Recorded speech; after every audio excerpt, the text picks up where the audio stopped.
கர்த்தருடைய கரத்தினால் ஆகும், கர்த்தருடைய கரத்தினால் ஆகும்.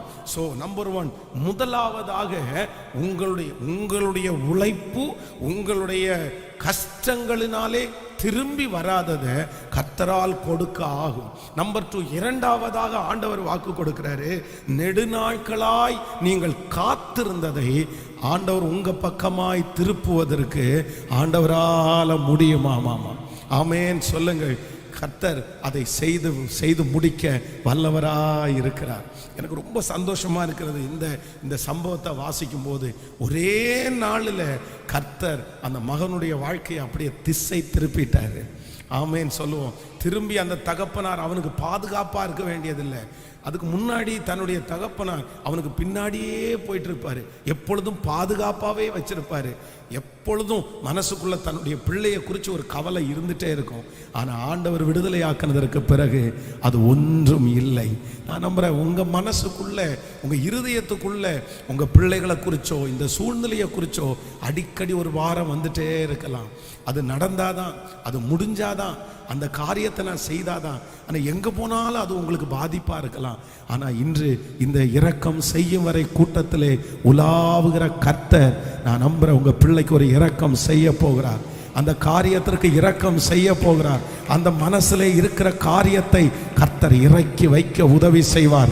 இனி உன்னை அந்த பாரம் அழுத்தாது, இனி அந்த மன கஷ்டம் உன்னை அழுத்தாது. நான் நம்புகிறேன், கர்த்தர் உங்களையும் என்னையும் விடுதலையோடு வாழ கர்த்தர் உதவி செய்வார். நம்புகிறவர்கள் கரங்களை மேலே தட்டி ஹல்லேலூயா, நன்றியப்பா, நன்றியப்பா, நன்றியப்பா. உம்மாலாகாத காரியம் ஒன்றுமில்லை, உம்மாலாகாத காரியம் ஒன்றுமில்லை, உம்மாலாகாத காரியம் ஒன்றுமில்லை, எல்லாமே உம்மாலாகும். ஹல்லேலூயா, எல்லாமே உம்மாலாகும். ஆகும், எல்லாம் ஆகும், உம்மாலேதான் எல்லாமா. பாடுவோம். ஆகும், எல்லாம் ஆகும், உம்மாலேதான் எல்லாமா. ஒரு விஷயம் கூட, உம்மாலாகாத காரியம் ஒன்றுமில்லை, உம்மாலாகாத காரியம் ஒன்றுமில்லை, உம்மாலாகாத காரியம் எல்லாமே உம்மாலாகும். ஹல்லேலூயா, எல்லாமே உம்மா. கரங்களை மேல தட்டி ஆகும், ஆகும், இயேசுவே. பாட பாட அற்புதம் நடக்கட்டும். உம்மாலேதான் எல்லாமாகும். எனக்கு குறித்ததை நிறைவேற்றி முடிப்பவர் நீரே, எனக்காக யாவை செய்து முடிப்பவர் நீரே, ஐயா நீரே. எனக்கு குறித்ததை நிறைவேற்றி முடிப்பவர் நீரே, ஐயா நீரே. எனக்காக யாவையும் செய்து முடிப்பவர் நீரே, ஐயா நீரே. அப்பா உமக்கு ஸ்தோத்திரம், அன்பே உமக்கு ஸ்தோத்திரம், அப்பா உமக்கு ஸ்தோத்திரம், அன்பே உமக்கு ஸ்தோத்திரம். உம்மாலாகாத காரியம், உம்மாலாகாத காரியம், உம்மாலாகாத காரியம் ஒன்றுமில்லை, எல்லாமே உம்மாலாகும். ஹல்லேலூயா. எல்லாருடைய கைகளை மேல தட்டி சொல்லுவோம், அப்பா இப்பவே. பாட பாட அந்த அற்புதம் நடக்கட்டும். உம்மாலேதான் எல்லாமாகும். ஹல்லேலூயா. எவரையும் மேன்மைப்படுத்தவும் பலப்படுத்தவும் கர்த்தருடைய கரத்தினாலே ஆகும், அவருடைய கரத்தினால் ஆகும். இன்றைக்கு நீங்கள் சந்தித்த எல்லா சூழ்நிலைக்கு முன்பாகவும் போய் நின்று சொல்லணும், ஆண்டவருடைய கரத்தினாலே அது ஆகும். நம்பர் 1, முதலாவதாக எப்படி ஆகும் அப்படின்னு சொன்னா, தாண்டி உன்னிடத்திற்கு கொண்டு வர ஆண்டவரால் ஆகும். அப்படியா? நம்பர் 1, முதலாவதாக தாண்டி உன்னிடத்திற்கு கொண்டு வர. அதற்கு ரொம்ப அழகான உதாரணம், இஸ்ரவேல் ஜனங்களுடைய அந்த பொருளெல்லாம் எடுத்துட்டு போனாலும் ஒரு நாள் கர்த்தர் திரும்ப கொண்டு வந்து கொடுக்க வைத்தார். அப்போ உங்களுடைய உழைப்பு, உங்களுடைய ஆசீர்வாதங்கள், நீங்கள் பட்ட கஷ்டங்கள் யாருடைய கரத்தில் இருந்தாலும் நான் நம்புறேன், சீக்கிரமாய் உங்களுக்குரியது உங்களிடத்திலே வந்து சேரும். கர்த்தர் உங்களுக்குரியதை, நீங்கள் கஷ்டப்பட்டதை கர்த்தர் ஒரு மனுஷனுடைய கையிலிருந்து ஒருவேளை வரலனாலும் கர்த்தர் ஏதோ ஒரு விதத்தில் அதை உங்களுக்கு கொண்டு வந்து கொடுக்கிறதற்கு கர்த்தர் வல்லவராக இருக்கிறார். ஆமேன் சொல்லலாம். எத்தனை பேர் விசுவாசிக்கிறீர்கள்? 2007 ஆண்டில் வந்து ஒரு தீர்மானம் எடுத்தேன். அப்பொழுதுதான் ஃபஸ்ட்டு வண்டி 2 வீலர் ஒருத்தர் அந்த ஃப்ரீயாக வாங்கி கொடுத்தாங்க. அப்போ அந்த 2 வீலரை வாங்கின உடனே ஒரு பொருத்தனை எடுத்தேன். ஆண்டவரே, இந்த வாகனம் என் கையில் எத்தனை நாள் இருக்குதோ அத்தனை நாள் வரைக்கும் எந்த இடத்துல யாரை பார்த்தாலும் தனியாக அவங்க நின்றுட்டு இருந்தால் அவங்கள வண்டியில் ஏற்றி சுவிசேஷன் சொல்லி அவங்கள கொண்டு போய் அவங்க கொண்டு போகிற இடத்துல கொண்டு வந்து விட்டுருவேன் அப்படின்னு ஜெபம் பண்ணேன். அப்போ வந்து அந்த நாட்களில் வந்து தனியாக போகும்போது யாரை பார்த்தாலும் அவங்கள ஏற்றி அவங்களுக்கு சுவிசேஷன் சொல்லி, அவங்க முகம் தெரியாதவர்கள், அவங்க யாருன்னே தெரியாது, ஆனால் அவங்கள அப்படியே கொண்டு போய் விடுவோம். அப்போ வந்து ஒரு நாள் ஜெபத்தில் உட்காரும்போது கிட்டத்தட்ட ஒரு 100 பேர் பக்கத்தில் சொல்லிட்டேன். அந்த மாதிரி பின்னாடி உட்கார வச்சு, ஆண்டவரே நீங்கள் வந்து என்ன செய்ய போகிறீங்க, அவங்க யாருன்னே தெரியாது, அவங்கெல்லாம் சர்ச்சுக்கு வந்தால் நல்லா இருக்குமே அப்படின்னு ஜெபம் பண்ணுறேன். ஆனால் உண்மையிலேயே ஆண்டவர் வந்து என்னை ஆசீர்வதிக்கும் போது என்ன மனசில் வாக்கு கொடுத்தாருன்னா, நீ ஒரு நாள் முகம் தெரியாத ஒருத்தருக்கு சுவிசேஷன் சொன்ன, நீ ஒரு நபருக்கு வெளியில் சுவிசேஷன் சொல்லும்போது திருச்சபையில் ஒரு நபரை உள்ள கர்த்தர் கொண்டு வந்திருக்கிறார். அந்த அந்த அந்த 2008 வருஷம் எல்லாம் முடியும் போது பார்த்தீங்கன்னா, எத்தனை பேருக்கு வெளியில் நான் சுவிசேஷம் சொன்னனோ அத்தனை பேரை கர்த்தர் ஆலயத்தில் கொண்டு வந்தார். அப்போது நான் விசுவாசிக்கிறேன், உங்களுடைய முயற்சி, உங்களுடைய உழைப்பை யார் கையில் வச்சிருந்தாலும் கர்த்தர் ஏதோ ஒரு விதத்தில் தாண்டி உங்களிடத்திற்கு அது வரும், கண்டிப்பாக வரும். கர்த்தர் அதை இன்னொருத்தருடைய கரத்தில் தர மாட்டார். உன்னுடைய தானியங்களை, உன்னுடைய ஆகாரத்தை சத்துருக்களுக்கு கர்த்தர் தருவது இல்லை.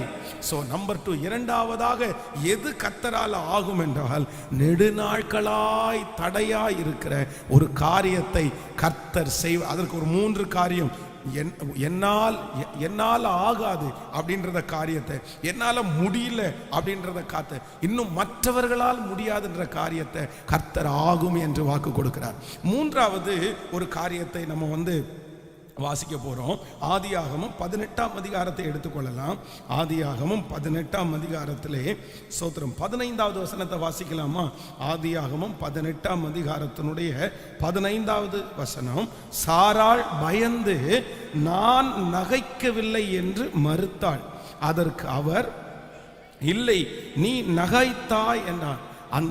பின்பு அந்த புருஷர் எழுந்து அவ்விடம் விட்டு சோதோமை நோக்கி போனார்கள். ஆபிரகாமும் அவர்களோட கூட போய் வழி விட்டு அனுப்பினான். நீங்கள் அப்படியே 11வது வசனத்திலிருந்து வாசிக்கலாம். ஆபிரகாமும் சாராளும் வயது சென்ற முதியவர்களாய் இருந்தார்கள். ஸ்திரீகளுக்குள்ள வழிபாடு சாராளுக்கு நின்று போயிற்று. ஆகையால் சாராள் தன் உள்ளத்திலே நகைத்து, நான் கிழவியும் என் ஆண்டவர் முதிர் வயதும் உள்ளவனான பின்பு எனக்கு இன்பம் உண்டாயிருக்குமோ என்றாள். அப்பொழுது கர்த்தர் ஆபிரகாமை நோக்கி, சாராள் நகைத்து நான் கிழவியாயிருக்க பிள்ளை பெறுவது மெய்யோ என்று சொல்லுவானேன். கர்த்தரால் ஆகாத காரியம் உண்டோ? உற்பவ கால திட்டத்தில் உன்னிடத்திற்கு திரும்ப வருவேன். அப்பொழுது சாராளுக்கு ஒரு குமாரன் இருப்பான் என்றான். கர்த்தரால் ஆகாத காரியம் உண்டோ? ஆமேன். மூன்றாவதாக இந்த இடத்துல ஒரு காரியத்தை ஆண்டவர் ஆகும்னு சொல்றாரு. என்ன அப்படின்னா, நான் நம்புறேன், சாராளுடைய கர்ப்பம் செத்து போயிடுச்சு, ஆபிரகாம் வயது சென்றவன் அப்படின்னா இதிலிருந்து என்னை கர்த்தர் ஆசீர்வதிக்க முடியாது, என் சரீரத்திலிருந்து கர்த்தர் என்னை நடத்த முடியாது, வெற்றியை தர முடியாது. ஆனா ஆண்டவர் வாக்கு கொடுக்கிறார், நான் இதிலிருந்ததை அல்ல சிறந்ததை உனக்கு நான் தரப்போகிறேன். ஹல்லேலூயா. உங்களுடைய வாழ்க்கையிலே இந்த வேலையை வைத்து நான் என்ன செய்ய போறேன், இந்த வருமானத்தை வைத்து நான் என்ன செய்ய போறேன், இந்த படிப்பை வைத்து நான் என்ன செய்ய போறேன், இந்த ஒரு சின்ன வீட்டை வைத்து நான் என்ன செய்ய போறேன், இந்த தொழிலை வைத்து நான் என்ன செய்ய போறேன், இல்லைன்னா இந்த பிள்ளைய வச்சு நான் என்ன பண்ண போறேன். ஆனா ஆண்டவர் சொல்றாரு, இல்லை, உன்னுடைய செத்து போன ஒரு சரீரத்தில் ஜீவனை கொடுத்து ஒரு குழந்தையை கொடுக்குமானால் கர்த்தர் சொல்லுகிறார், இதிலிருந்து ஆபிரகாமுக்கு கல்லுகளிலிருந்து பிள்ளையை உண்டு பண்ணுகிறதற்கு கர்த்தர் வல்லவராய் இருக்கிறார். கர்த்தர் இதிலிருந்து தான் சிறந்த காரியத்தை செய்ய போகிறார். பலவீனமான அந்த இதிலிருந்து தான் கர்த்தர் சிறந்ததை நமக்கும் நம்முடைய பிள்ளைகளுக்கும் கர்த்தர் தரப்போகிறார். ஹல்லேலூயா. நீங்கள் அற்பமாய் நினைக்கிற அந்த குடும்பத்திலிருந்து, அந்த வருமானத்திலிருந்து, அந்த வேலையிலிருந்து, படிப்பிலிருந்து கர்த்தர் சொல்லுகிறார், என்னுடைய கரத்தினால் எல்லாமே ஆகும். ஆமென் சொல்லலாம். சிறந்ததை கொடுக்க ஆண்டவரால் ஆகும். ஹல்லேலூயா. இதிலிருந்து மட்டுமல்ல, சிறந்ததை கர்த்தர் தரப்போகிறார். கைகளை உயர்த்தி எல்லாரும் சொல்லுவோம், என் தேவனாகிய கர்த்தர் எனக்கு சிறந்ததை, என் பிள்ளைகளுக்கு சிறந்ததை, ஸ்தோத்திரம் ஸ்தோத்திரம் சொல்லுங்கள். என் வேலையிலிருந்து எனக்கு சிறந்ததை கர்த்தர் தரப்போகிறார். என் வாழ்க்கையிலே கர்த்தர் சிறந்ததை தரப்போகிறார். என் பிள்ளைக்கு கர்த்தர் சிறந்ததை. ஹல்லேலூயா ஹல்லேலூயா. எல்லாருக்கும் புதுமையாய் தோன்றுகிற ஒன்றை கர்த்தர் நமக்காய் தரப்போகிறார். ஹல்லேலூயா. அவருடைய கரத்தினால் ஆகும். ஆபிரகாமுக்கு பிள்ளையை கொடுக்கிறதற்கு ஆண்டவரால் ஆகும். ஸோ இன்றைக்கு முழுக்க நம்ம விசுவாசிக்க போறோம் என்னன்னா, எவரையும் மேன்மைப்படுத்தவும் பலப்படுத்தவும் கர்த்தருடைய கரத்தினால் ஆகும். நீங்க போய் நின்று சொல்லுங்க, தேவனுடைய கரத்தினால் ஆகும். என்னை உயர்த்துவது கர்த்தருடைய கரத்தினால் ஆகும். என்னை மகிமைப்படுத்த ஆண்டவருடைய கரத்தினால் ஆகும். எனக்கு முன்பாக இருக்கிற இந்த தேவையை சந்திக்கிறதற்கு கர்த்தருடைய கரத்தினால் ஆகும். தேவ சமூகத்தில் எல்லாரும் அப்படியே எளிமை நின்று நம்ம இந்த வார்த்தையை விசுவாசித்து ஜெபிக்க போறோம். கர்த்தருடைய கரத்தினால் ஆகும். ஹல்லேலூயா. இது எப்படி ஆகும்? இது கர்த்தருடைய கரத்தினால் ஆகும். சொல்லுங்க பார்க்கலாம். ஹல்லேலூயா. நம்முடைய திருச்சபையினுடைய அந்த தேவையை சந்திக்கிறதற்கு கர்த்தருடைய கரத்தினால் ஆகும். ஆமென். இந்த பட்டணத்திலே மகா பெரிய ஒரு தேவாலயம் எழும்புவதற்கு கர்த்தருடைய கரத்தினால் ஆகும். எவரையும் மேன்மைப்படுத்தவும் பலப்படுத்தவும் கர்த்தருடைய கரத்தினால் ஆகும். உங்கள் பிள்ளைகளை ஆசீர்வதிப்பது கர்த்தருடைய கரத்தினால் ஆகும். ஹல்லேலூயா. யாரோ ஒரு தேவனுடைய பிள்ளை அந்த சூழ்நிலைக்கு முன்பாக நின்று நீங்கள் சொல்லுகிறீர்கள், ஐயோ இது எப்படி ஆகும், இது எப்படி ஆகும்? ஸ்தோத்திரம். அந்த சாராயை போல என்னுடைய சரீரம் செத்து போயிருச்சு, என் கணவனாருடைய சரீரம் செத்து போயிருச்சு, எங்களுக்கு இனி உலக பிரகாரமாய் எதுவுமே இல்லை, இது எப்படி ஆகும் என்று உங்களுடைய இருதயம் சொல்லுமானா கர்த்தர் உங்களை பார்த்து தான் கரத்தை கொடுத்து சொல்றாரு, மகளே இது ஒன்னால் ஆகாது, மகனே இது ஒன்னால் ஆகாது, ஆனா கர்த்தருடைய கரம் அதை செய்து முடிக்க போகிறது. இது கர்த்தருடைய கரத்தினால் ஆகும். பெரிய பர்வதமே நீ எம்மாத்திரம் செருபாபேலுக்கு முன்பாக நீ சமபூமி ஆவாய். மலை அளவிருக்கிறவனுடைய சூழ்நிலைகள், பிரச்சனைகள், தேவைகள் கர்த்தருடைய கரத்தினால் ஆகும். சொல்லுங்க சொல்லுங்க, நீங்க அறிக்கை செய்யுங்க. கைகளை எல்லாரும் உயர்த்தி அறிக்கை செய்யுங்க. இது கர்த்தரால் ஆகும். கர்த்தரால் ஆகாத காரியம் என்று ஒன்று உண்டோ? சொல்லுங்க, இது தேவனால் ஆகும், இது என் தேவனால் ஆகும். சொல்ல சொல்ல அந்த மகிமை கடந்து வர்றதை நான் பார்க்கிறேன். என் மகள் இப்போ நிறைய பிள்ளைகளுடைய வாழ்க்கையை கர்த்தர் திசை திருப்புகிறார். உங்க மகளை கர்த்தர் திசை திருப்புகிறார். உங்க மகனை கர்த்தர் திசை திருப்புறார். யாருமே மாற்ற முடியாத அந்த மகன், யாருமே மாற்ற முடியாத அந்த மகள் இப்பொழுது தேவ ஆவியானவர், நான் நம்புகிறேன் கர்த்தர், ஓ ஹalleluya, கர்த்தருடைய கரத்தினால் உன் பிள்ளையை மேன்மைப்படுத்துவதற்கு, திசை திரும்பி உன்னிடத்தில் கொண்டு வருவதற்கு கர்த்தருடைய கரத்தினால் ஆகும். கர்த்தருடைய கரத்தினால் ஆகும். கர்த்தருடைய கரத்தினால் ஆகும். ஹalleluya. அந்த பாடலை ஒரு விசை கூட பாடலாமா? விசுவாசத்தோடு பாட போகிறோம். என் தேவனால் எல்லாம் ஆகும். கர்த்தருடைய கரத்தினால் எவரையும் மேன்மைப்படுத்தவும் பலப்படுத்தவும், ஹalleluya, கர்த்தருடைய கரத்தினால் ஆகும் ஆகும் ஆகும். கரங்களை தட்டி பாடி ஆமென். கோடி நன்றி அப்பா, கோடி நன்றி. உம்மாலாகும் உம்மாலாகும். எனக்கு குறித்ததை நிறைவேற்றி முடிப்பவர் நீரே. எனக்காக யாவையும் Yes, pray. Jesus. எனக்கு குறித்ததை ஐயா நீரே, எனக்காக யாவை செய்து முடிப்பவர் நீரே. ஐயா நீரே, அப்பா உமக்கு ஸ்தோத்திரம், உமக்கு ஸ்தோத்திரம், அப்பா உமக்கு ஸ்தோத்திரம், உமக்கு ஸ்தோத்திரம். உம்மாலாகாத காரியம் ஒன்றும் இல்லை. உம்மாலாகாத கரங்களை மேல தண்ணி சொல்லுவோம். உம்மாலாகாத காரியம் ஒன்றுமில்லை. எல்லாமே உம்மாலாக. ஹalleluya. எல்லாமே விசுவாசத்தோடே தேவாக்கினி தேவாக்கினி கர்த்தருடைய கரத்தினால் அந்த தேவை சந்திக்கப்படட்டும்.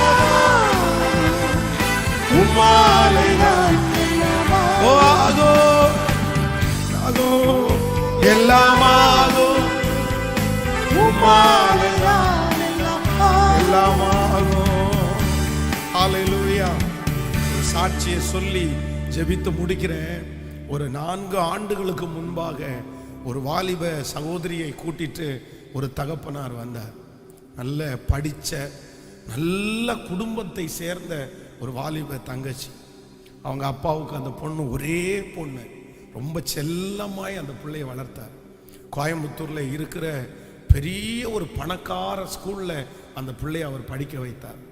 காலையிலையும் சாயந்தரமும் அந்த பிள்ளைய ஸ்கூலில் கொண்டு வந்து விடுறதுக்கு ஒரு காரு, ஒரு டிரைவர் அவங்கள செட் பண்ணியிருந்தார். ஆனால் திடீரென்று ஒரு நாள் அந்த பிள்ளை வந்து கண்ணன் டிபார்ட்மெண்ட் ஸ்டோர், அந்த ஸ்டோருக்கு போகும்போது அங்கே இருக்கிற ஒரு ஒரு ஒரு அங்கே பார்த்த ஒரு வாலிப தம்பி, ஒரு சின்ன ஒரு கொஞ்சம் பேச்சுவார்த்தை தான். அந்த பேச்சுவார்த்தையே ஃபோன் நம்பர் 2 பேரும் ஷேர் பண்ணுற அளவுக்கு போயிடுச்சு. 2 பேரும் ஃபோன்லேயே பேச ஆரம்பித்தாங்க, அப்படியே பழக ஆரம்பித்தாங்க. அந்த பையன் வந்து சாதாரணமான ஒரு பையன், ஆனால் ரொம்ப ஒரு மோசமான ஒரு சூழ்நிலை இருக்கிற எல்லா பழக்கமும் உள்ள பையன். ஆனால் அவனுடைய வார்த்தையினால் இந்த பிள்ளைய அப்படியே ஃபுல்லாக நிறைச்சிட்டான். அவ்வளோதான், அவன் இல்லாமல் என்னால் வாழ முடியாது அப்படின்ற சூழ்நிலைக்கு அந்த பிள்ளை தள்ளப்பட்டுருச்சு. அப்போ மறக்கவே முடியாது. ஒரு நாள் எனக்கு அவருடைய தகப்பனார் ஃபோன் பண்ணி, பாஸ்டர் இந்த மாதிரி எனக்கு ஒரே பொண்ணு, அந்த பொண்ணை என்னால் ஒன்றுமே பண்ண முடியல, நாங்கள் குடும்பமாக சாக வேண்டியதுதான், தற்கொலை பண்ண வேண்டியதுதான், அவள் மட்டும் அந்த பையனை கல்யாணம் பண்ணான்னா நாங்கள் எல்லாரும் சூசைட் பண்ணிக்குவோம், என்ன பண்ணா சொன்னா சரி கூட்டிகிட்டு வாங்க நம்ம ஜெபம் பண்ணுவோம் அப்படின்னு. அவங்க தகப்பனார் கூட்டிகிட்டு வந்தார். நான் அந்த பிள்ளைகிட்ட தனியாக ஒரு சேரில் போட்டு பேசிகிட்டு இருக்கும்போது என்னுடைய கண்ணால் திரும்பி பார்த்தா அவங்க அப்பா முழங்கால் படிக்கிட்டு கண்ணில் தார தாரையாக கண்ணீர் கொட்டுது. 2 கையையும் தூக்கிட்டு அப்படியே கண்ணீர் கொட்டிகிட்டே இருக்குது. இந்த பிள்ளைகிட்ட நான் பேசிகிட்டே இருக்கிறேன்.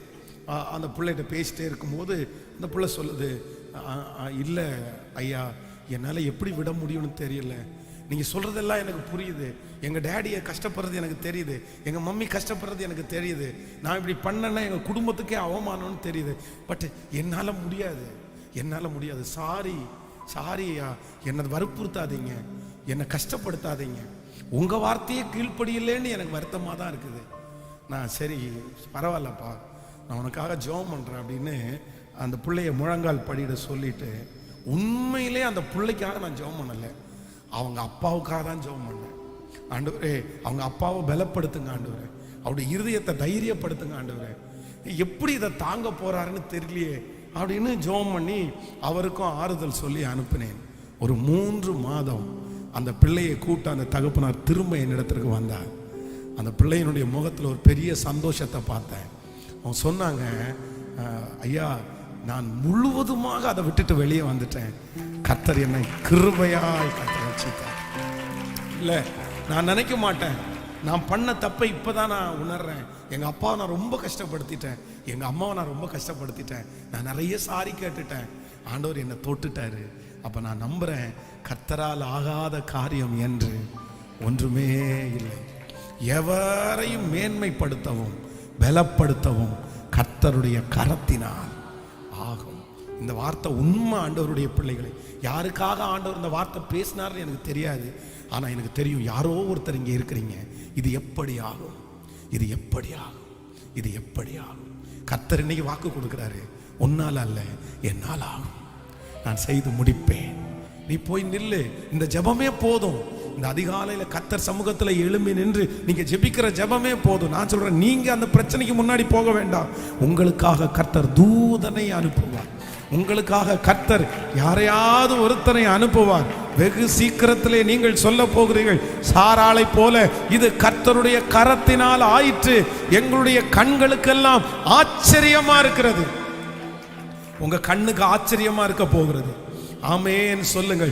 ஆகாது என்று தள்ளப்பட்ட கல் தலைக்கு மூளை கல்லாய் மாறிற்று. அது யாராலே ஆயிற்று? அது கர்த்தராலே ஆயிற்று. அது நம்முடைய கண்களுக்கெல்லாம் ஆச்சரியமா இருக்கிறது. உன்னுடைய பிள்ளை ஆகாது என்று தள்ளப்பட்ட கல், ஆனா அந்த கல்லை கர்த்தர் தலைக்கு, ஹல்லேலூயா, தலைக்கு மூளை கல்லாய் மாற்ற போறார்.